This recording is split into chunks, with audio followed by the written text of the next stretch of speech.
But if the story of Edinburgh came alive under his touch, so do her people, and what a gallery they are.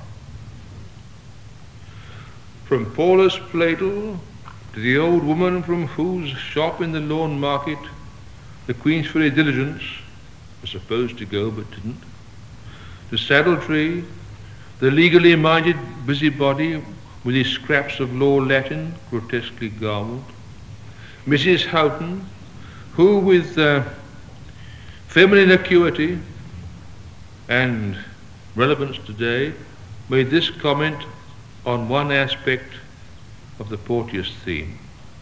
I dinna ken muckle about the law, but I ken when we had our king and a chancellor and parliament men our ain, we could aye people them with stains when they werena get bairns, but naebody's nails can reach the length of London. Aye.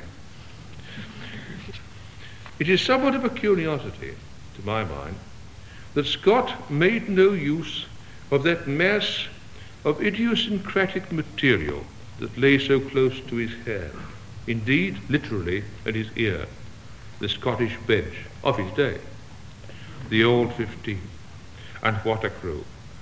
Esgrove, Hermond, Meadowbank, Bermuto, to mention but a few. You'll find them all in the Court of Session Garland and in Kay's portraits. But he never did. Still, he made up for it with Paulus Pladle, advocate of the Scottish bar, Andrew Crosby in real life, whose portrait you can still see in Parliament Hall. I've always loved Pladle, and I think Scott loved him too. You see him first at Clerryhill's Tavern, presiding at the high jinks on Saturday night at Ean, the tavern consultation with Dandy Dinmont, a Greyfriars Kirk with the Colonel, in his sheriffdom, in his handling of Gilbert Glossin, in his interrogation of Dirk Hattrick. I wish some of our young men would learn from Pladle how to watch a witness under cross-examination and never let him go. But it was in Pladle's mouth, you recall, that Scott put the words which he used at the opening of the Edinburgh Academy. A lawyer without history or literature is a mechanic, a mere working mason. If he possesses some knowledge of these, he may venture to call himself an architect.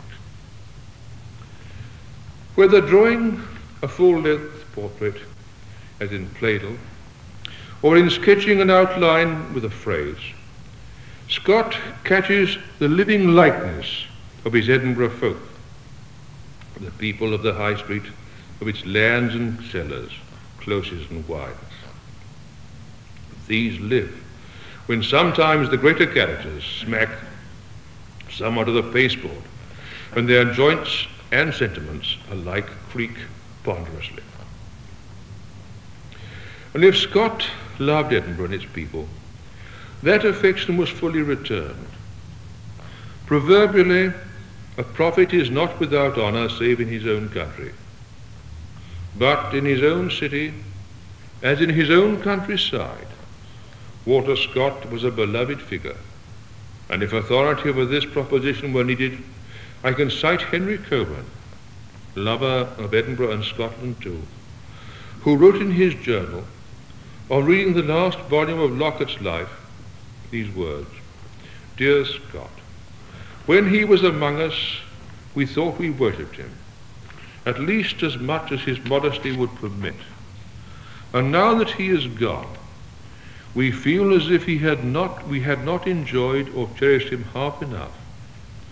I still hear his voice and see his form.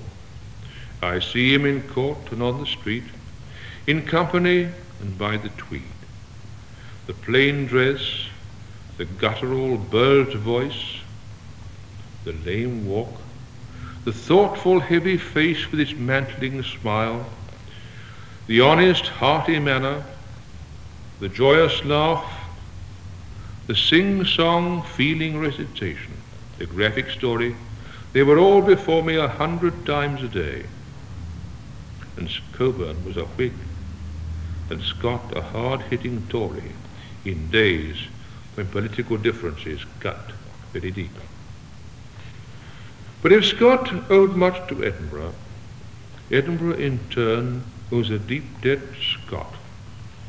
His genius floodlit her past and brought that past to life, to live side by side with her present. On nights of festival and celebration today, we floodlight our castle, the crown of old St. Giles and the college dome. But it is the floodlight of genius that has set this city before the world, against the background of its turbulent but richly coloured history.